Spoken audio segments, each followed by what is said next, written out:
Hello, welcome to Let's Talk with me, your host, Irene Solo. Today we have a guest, and he is a wonderful man of God, and I think you'll literally love the way he talks and the way he takes his things and the way he explains them. I really the first time I listened to him, I was quite intrigued, and I'm literally sure that even you, as you listen to him, you'll get a lot of mantras from him, and you'll understand that he is a blessing to the generation that we are in today. So, together, let us just welcome Darlington Steve. He is commonly known as Afropolitan Apostle. Uh, let's not talk about that one for now, but that one I will. I'm on it, but let's leave that one.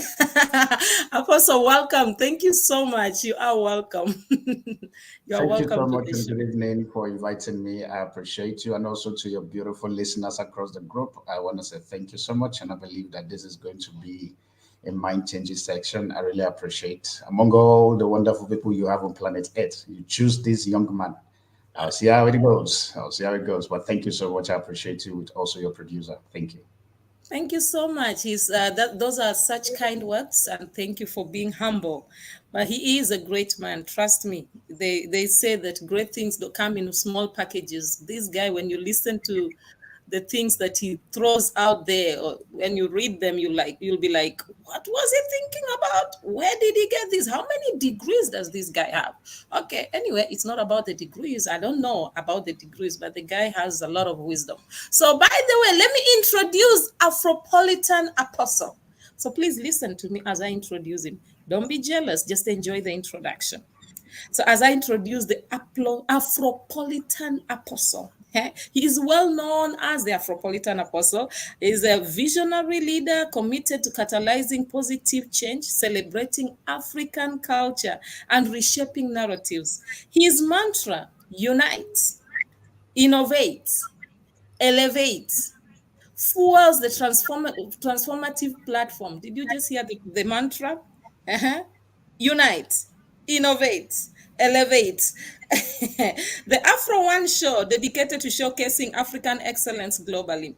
Darlington Pastors Platform Church, South Africa, spearheads Platform Center, media business, and Afro One Network consulting firm.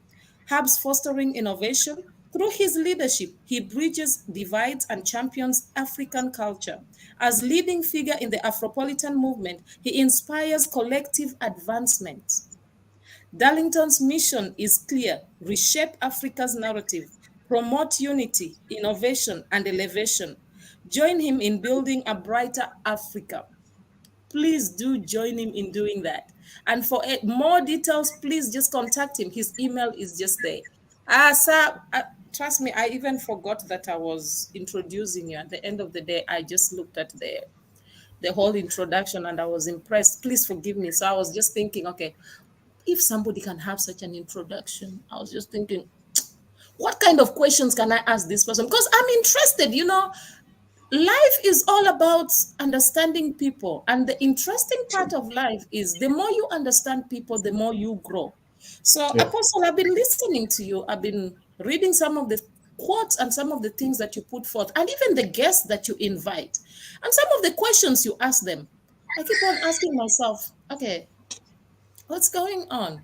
So today I decided, okay, he asks people questions. Let us ask him, and I hope my listeners, all of you, are happy about this. So let us put him on the platform. So Sam, this Afropolitan, it's a very distinctive name. A very distinctive name. Please tell us more. Why Afropolitan Apostle? Why did you choose that name? It's interesting me. Why? Please explain. Okay. For instance, if I didn't go to school, I'll be wondering, Afro, I know Afro beats, then Afro, then Apopolitan, hey, politics or something, and then there is Apostle. Sir, please explain this narrative. I want to understand why Afropolitan Apostle. Okay, I'm laughing as in the reason why I'm laughing, family, is the fact that even the bio she read, I was saying to just please just do what you want and make it simple. But I never knew that she's going to read it back to back. But I think just to answer the question around the name Afropolitan. Yeah. 2 years ago, when I completed 13 years in South Africa, I remember I was, because every year, every time I mark my years in this country, for me, they are prophetic moments. And so I take time out for me to pray that very particular season. And so while I was praying, the Holy Spirit said to me that you have shifted. And I'm like, okay, shifted to where? Where am I going? In my mind, I'm thinking I'm relocating to somewhere in Yeah. Africa Yeah. and all of that very particular thing. And so after then, literally, he says, from today onward, you have to embrace your new narrative, which is an Afropolitan. Mm. For the first time I heard the word Afropolitan, I'm like, okay, I know about Metropolitan. I know about, like you said, Afrobeat and all of that. And I'm like, okay, what is Afropolitan? And that was the Mm-hmm. first time I heard that very particular word Mm-hmm. from the lips of the Holy Spirit himself. And so it makes sense when he said that. I struggled for quite some time for me to add that into my narrative as to what God has sent me to do. And so, because of that, I think the name only started coming out fully somewhere around late last year. Mm-hmm. No, early last year, because now we are early last year, somewhere around February, March. That's when the name started coming out, and I started embracing what God has embedded in me. And I Okay. think the truth of it is the fact that, just to be able to put this out there for somebody, that sometimes in your journey in life, Mm. when God wants to take you to places, if you are not careful in terms of how to understand the dealings, because hear me, you may not understand in the full, but God is a progressive God. It's true. Most of the times, we like keeping ourselves in a very religious system of God, but forgetting to understand that God is a progressive God. Yeah. And Yeah. so when he said to me that the time, this is now, I'm calling you now into the Afropolitan, for lack of better word, narratives, and this is the Mm-hmm. thing that I have called you for. Because remember, I was not in a church circle before the Afropolitan comes in. I was not in a Mm. church circle. I was doing my business work and stuff. For people Mm. who knows me, I was running a company then called Dexterity. And so I used to do what I know how to do best in terms of also being a journalist, ruffling the feathers and all of those very particular things. So along the line, I tell people my journey is like the journey of Paul the Apostle. On my way to Damascus, I Mm-hmm. met Christ. When I mean met Christ, I'm not saying that I gave my life that time, but a time to get into ministry. So even that time also, it was a season. And Yeah. after the season of ministry, in terms of getting to study the ecosystem that works in church, it was in that process. He now Mm. says, for all of that, this is what I'm calling you for as my Mm. apostle in the marketplace, but centered on African narrative. And that's how the Mm. word of Afropolitan comes into the picture. So please, in dealing with God, understand that God is a progressive God. It's You'll be true. so shocked that the God that you see in the morning may be a different God that you see in the afternoon. If you think I'm lying, you can ask the angels in heaven, why are they saying hallelujah every time? It's Mm. because the Mm. moment they see God 1 second, they close their eye and they see him again. So please understand, you need to understand that God is a progressive God. I Don't like. let your yesterday's revelation Mm. deprive you of your tomorrow future. Mm, I like that. He's a progressive God. You know, most of the time, I always try to remember to relate God to that story of the elephant. It's a commonly told tale where somebody Okay. touched the ear, the blind guy, there are two, maybe four blind guys, and each and every person was touching the different parts of the elephant. And every Mm, person was describing the elephant based on how they felt the elephant. And true. I've come to realize, you look at the Bible, you find others telling you that He is Jehovah Jireh because He provided for them. The others will Mm, tell you, no, no, no, no. You know, this God is a God that heals me because He mm, was healed. And then you find somebody else who says, no, no, you know, this God, this is God, a God mighty in battle because He fought the battle for them. So I think we identify God based on the way He came through for us. So when you say true. that God is progressive, I 100% agree because I always tell people, life itself is interesting and life itself it's supposed we should call it progressive also because look at it, if you stay on yesterday and you continuously stay on yesterday, it will be very boring. But the True. fact that you're looking forward to tomorrow, you don't know what will Mm, happen tomorrow, but you'll be like, okay, I'm having my expectations are high, tomorrow will be better. And mm, then when you get to that tomorrow, which will be your today at that tomorrow, you'll be like, I'm mm, hopeful that the other day will be better. So yes, mm, I agree. mm. I agree with that narrative that God Himself is a progressive God. So that is great. The next question I have for you, sir, very quickly, because I don't want time to hinder us from getting all these things from you. Exploring your passion and profession is intriguing. And I love that about you because I see that you're really pushing for that. And by the way, I saw your madam. Woo, I love her. You should pass my greetings and my regards. I'll let her know. I'll let her know. Viewers, she's a beautiful lady. Okay. What initially Remember, I'm a pastor, inspired so I must have a beautiful wife. I'm a pastor, so we go for the cream de la cream. she is a Okay. pretty one. Okay. What initially inspired you to pursue this path and how has it evolved over time? Wow, okay, that's an interesting one. Mm, Pursuing the path for me, I think it was because I was born with that narrative. okay. Getting to see that I'm doing what I'm doing today, it's not a Mm, shock because I remember when I was growing up, my mom used to say to me that I'm the firstborn, mind you, I'm the firstborn in my family. mm-hmm, And my mom used to say to me that everything I do thus far, they were totally different. I remember at age 7, this is quite interesting. mm-hmm, At age 7, I drew the kind of business I want to do. And for the first time, that very particular business carries an African map inside of it. That is age mm, 7. If you mm, ask me what was that at that moment, I actually had no clue. But I just guessed mm, I was in a prophetic moment. So, mm, jet down, I've always known that I'm a narrative shifter. I'm a what you called, I'm a transformational lead. I don't go to a place and fit in there. And I think I remember sometimes because of this very particular mindset, when I get to a place, I would try as much as possible to become, but when I notice that, okay, fine, the narrative is not going there, I ruffle feathers. I mm, remember a friend of mine was calling me the other day. He said, I think in your Afropolitan, we need to add Elihu. So now he calls me the Afropolitan apostle Elihu. Say, because mhm, Elihu just has a way of ruffling the mind of Job and the other mm, guys. And mm, so 15 years ago, when I entered into South Africa, and I mm. think because for me, entering into the country for me at that moment, there was for me to just look for opportunities and stuff. It's a Yeah. different story entirely. Maybe another time we'll talk about my entry into the country. But along the line, I get to find out that what was inside of me, it's now beginning to find expression. Yeah. I begin to see the divide that is currently with the black race. I Mm, mm, begin to see, I think I remember one of the big xenophobic attack that happened then in South Africa, if I'm not mistaken, was the one in 20, is it 29, 20, 2009 or 2010? A huge one like that happened. And so, mm. It was based, 2009, I think. Mm, I think either 2009 or 2010, I remember there was that big it one that was happened. nine. Mm, mm, And so for me, it did not make sense for a fellow black skin to be attacking a fellow black skin. I'm mm, like, okay, what's going on? And I like saying a particular word, and I think I've said it a couple of times in my show. I said the first time I hear the word xenophobic, it's literally when I was here in South Africa. I'm like, okay, what is mm, that?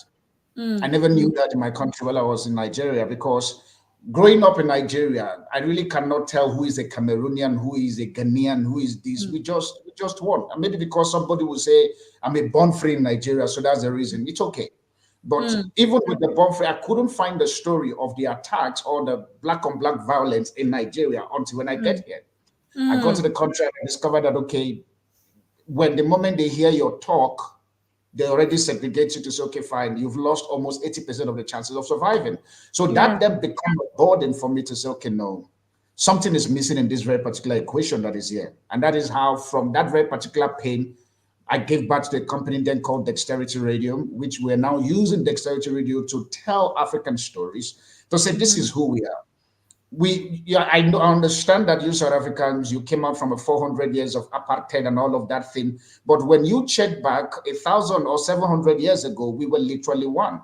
Check your mhm, story, you will get to find out that an average, in fact, an average South African, if you look at them, they also migrated into South Africa. yeah. And so, just because you have been burdened with this so called narrative and mindset that have shifted your thinking of Mm, seeing yourself as Africans or seeing yourself as a black race, does mm, not mean that you've lost what you need to do. So I think mm, for me, that's where the narrative literally began in terms mm, of embodying the Afro-one narrative or probably the African narrative. And with that, mm, that has really opened a lot of doors for me, including South Africa, outside of South Africa, international and stuff. So I think it was the pain to end up my conversation.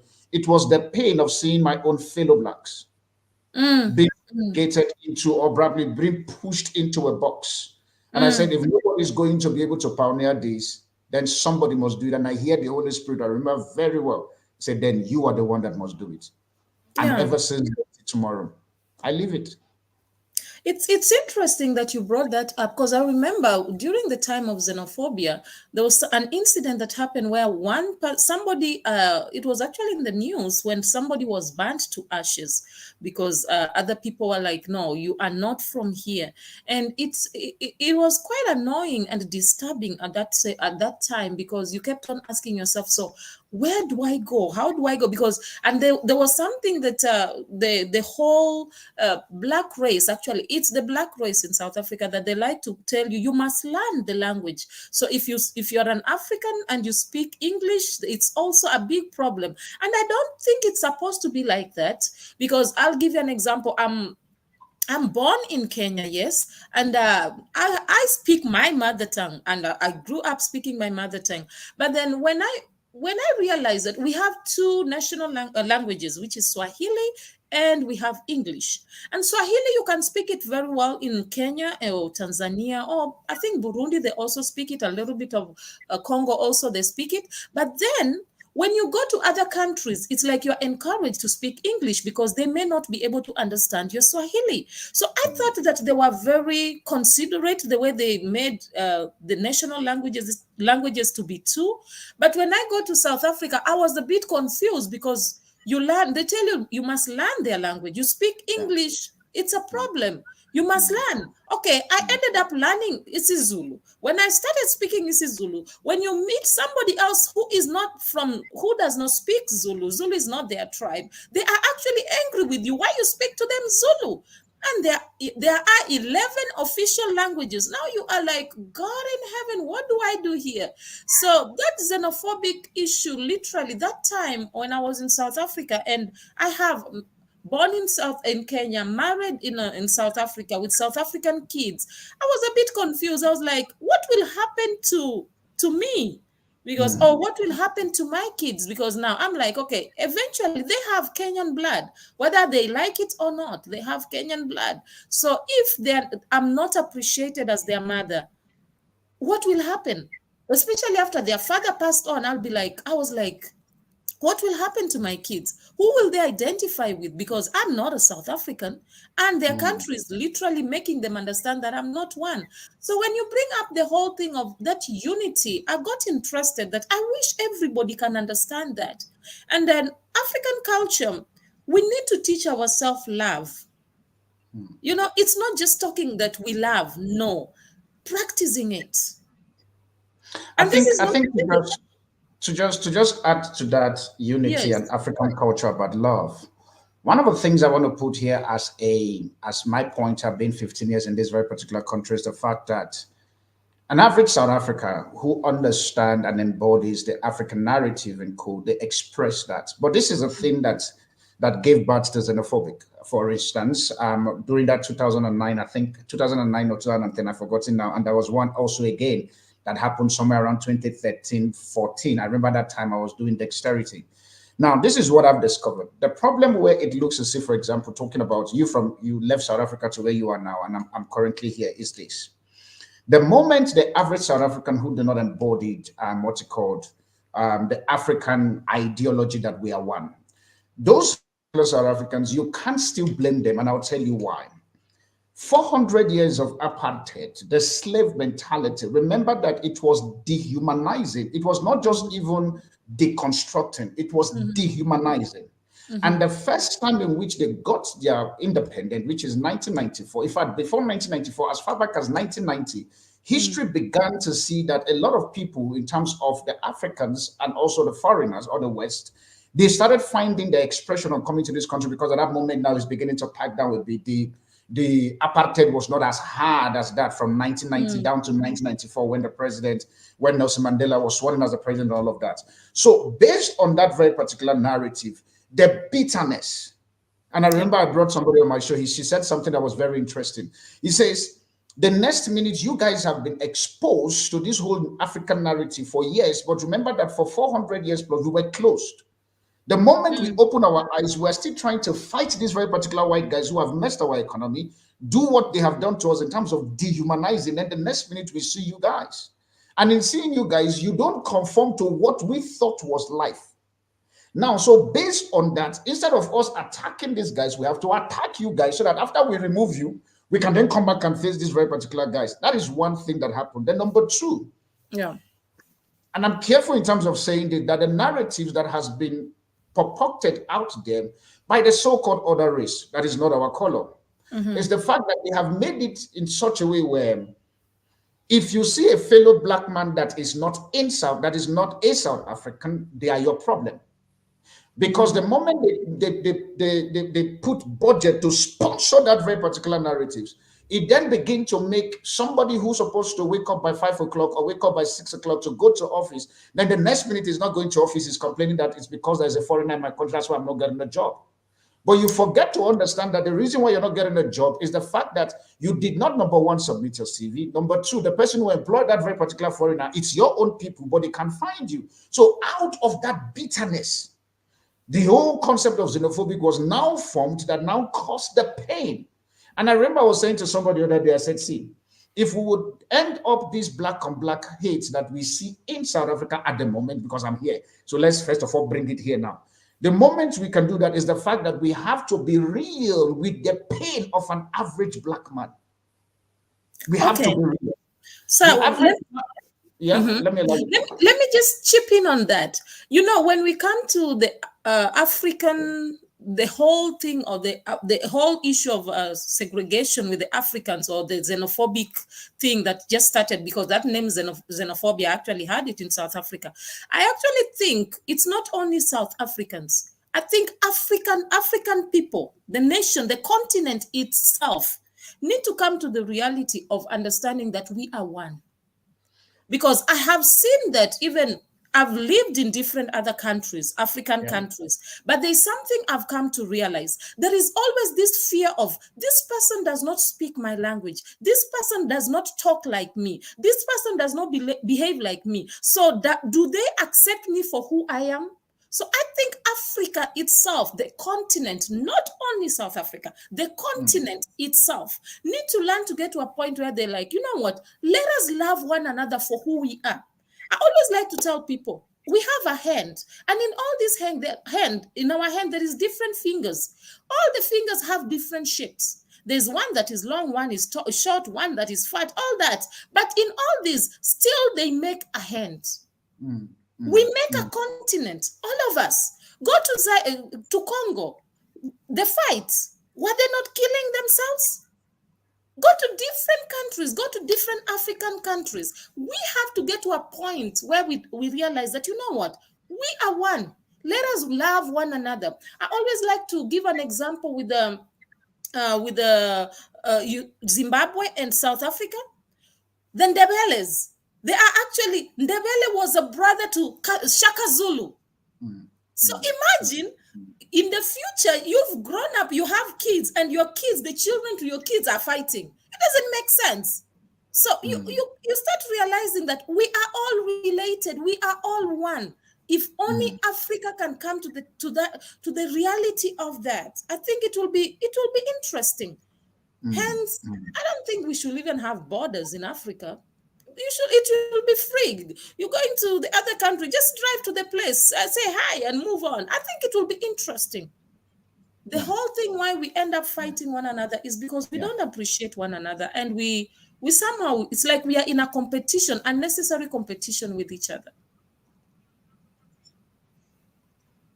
I think it's also a private greed that an average black man seems to carry, because you will hear a narrative around the fact that Africa was colonized by the whites, and sometimes, because I'm a pastor also, you will hear conversations around it was the whites who bring Bible and they use Bible to take our land and all of those nonsense and co. And I like saying to people, I said, see, I know you will complain to say the foreigners, I mean the West guys, they bring the Bible and they deceive them to take your land and stuff. And I'm like, but before we go that far, the Bible is now in your hand. Did you read in the Bible where they said that the West must take your land? If the answer is no, then which means they lied. Number one. Then number two, before we even talk about the West, even us as blacks, literally from Nigeria, across to Cairo and everywhere, we were literally building ourselves. We were literally sacrificing ourselves in terms of sacrificing to the gods and stuff. And I was saying to somebody that I was laughing, I said, thank God that this so-called West guys brought Bible because why? I remember my country, Nigeria. If you give birth to a twin, they will kill the They twin will because they kill believe that the the twin one. they Yes, are yes, they are ancestors or something like that. So if yes. imagine if Christianity did not come to Africa, what would have happened to us now? Because traditions, when I hear people talk about African traditions, the African traditions we were practicing then were killing us. Uh-huh. This one came to save us, but just the fact that they added their own greed into that very particular picture, Yeah, that's way on the other side. yeah, Before the so-called Bible was penetrated into the African narrative that they said it was the problem why Africa is where it is now. Before the Bible came in, they were giving our forefathers mirrors to take slaves, to take their yeah. people. They were Yes. giving them what you call the hard gene and stuff. I So come. Uh-huh. thank you. So if they give, so the problem is not the Bible. The problem is not what you call the comb. The problem is the greed of us as Africans four Yes. times Now you down just to hit the nail on the head. Now you just hit the nail even on the head. us now. So but Greed. in terms of Yes. rewriting the narrative where we are now, and this is the thing I was saying to a couple of my friends the other day when we're planning, because there's something we're planning very soon that just the fact that we've not finished cooked it, but I think before the middle of next month it will be out where we're trying to do a huge major event very soon here in South Africa. And I was saying to them, I said, see, if we are going to keep talking about history, because history has a way of appealing to your emotions, Yes. but the future has a way of appealing to your creativity. I'll repeat Yes. it again. Mm-hmm. History has a way of appealing to your emotions, To your but in emotions. the future, it has a way of appealing to your creativity. I That's right. understand what has happened. It's Mm-hmm. okay. But as far as I'm concerned, tomorrow is still there. And we were Yes. using South African election as a narrative. I said, this year is going to be 30 years of South African election. If you Yeah. look at the born free that was born from 1994 till now, they are not talking about apartheid. They are Yeah. talking about jobs. They are talking about unity. They are talking about ways of exploring the world. And so because of that, we can't keep telling them. I remember I was talking to a couple of youth, and they said to me point blank, "My parents were the one who went through apartheid, not me. So yes, they can Yes. have their houses and stuff, but I want to build my own. I want to Now own my that own." is the attitude. I like that. I like So that. based on that, Yes. it's the mindset that we're saying that if Africa, and this is us also as Christians, even us as pastors, Yeah. if this continent is literally going to get to the place where we all can unite, can innovate, and can elevate one another, us as Mhm. pastors must preach the truth. The Because truth. let's be honest, if we look at ourselves, I'm happy that you are a servant of God, I'm a servant of God. If we talk about the unity of faith, which means Mm. there is no Nigeria in the unity of faith, No. there Mm-hmm. is no Kenya in the unity of faith. Mm-hmm. So, what I'm doing currently, I'm just using the Afropolitan narratives to Mm-hmm. balance the apostleship that I have to say, see, come, with the unity of faith, if we literally all of us will go back to heaven as Christians, let's call a spade a spade. We Yes. will see that, we will discover that we are just spirit. I like saying to people, I said, see, I am not in Nigeria. My plane just landed in Nigeria for me to be able to explore the world. Which And is that true. plane is called my mother. Yes, true. So, based on the fact that my mom gave birth to me in Nigeria does not define me as a Nigerian. No, Which is true. I am an African, and it settles like that. So, we as pastors, literally, number one, we have a lot of teachings to do. Yeah. Number two, the African Union and our so called leaders, the truth of it is the fact that they are also confused. I'll be Yeah. very honest, they are Mm. confused. If we're not talking about African passport today, we're talking about free trade tomorrow. If it's not free Mm. trade, we're talking, look at what is happening with the Sahel region currently now. They are also now planning to. So, how will that unity come? So, if we are going to unite, our African leader must understand that there must be a new narrative, a Amen. new agenda to pursue to get this. Education will play a major role for unity, innovation, and also elevating one another to come into the picture.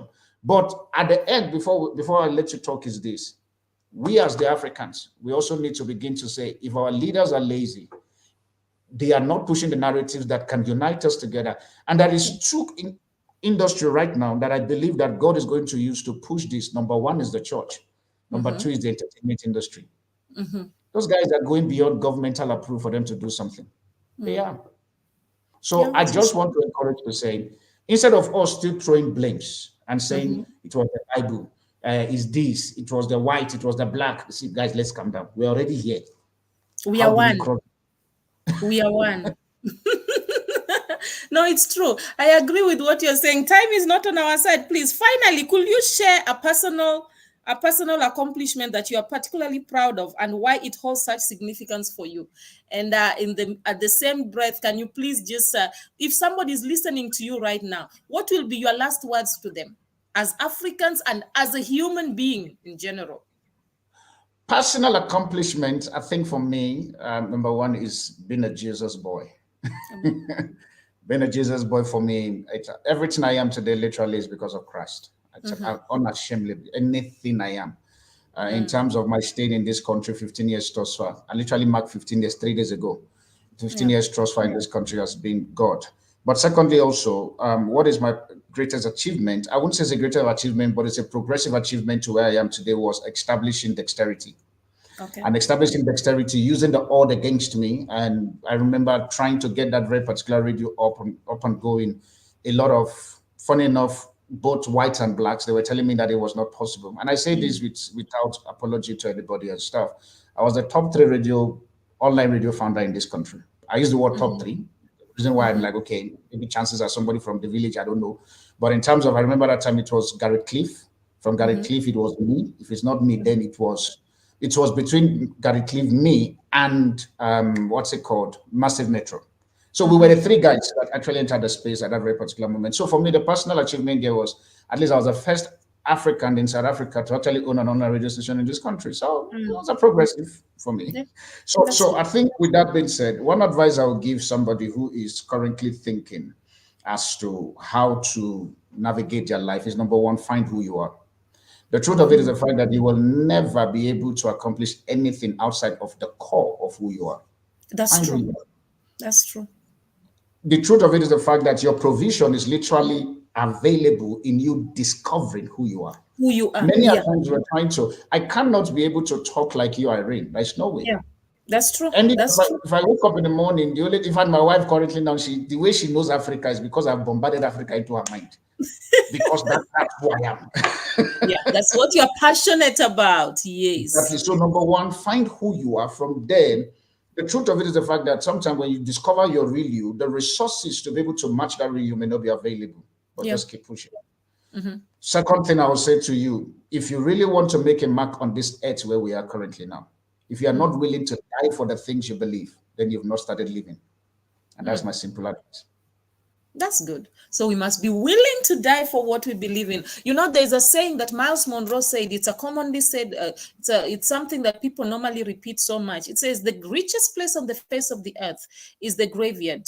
Why? Because many talents, many people have died with their talents. Many people have died with their gifts without them being able to express it and without them being able to use it. So it's very, very good and very, very necessary for each and every one of us to find who we are. And when we find who we are, it will be a great blessing because we will bless the world.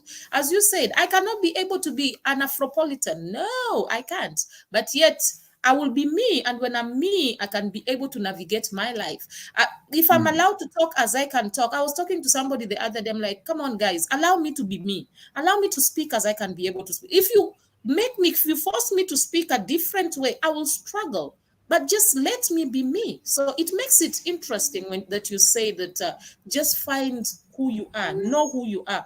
One of the encouragements I always give people is that in this journey of life, if you really want to make it, please understand you, find you, build you, work on you, and then start celebrating the little steps that you take.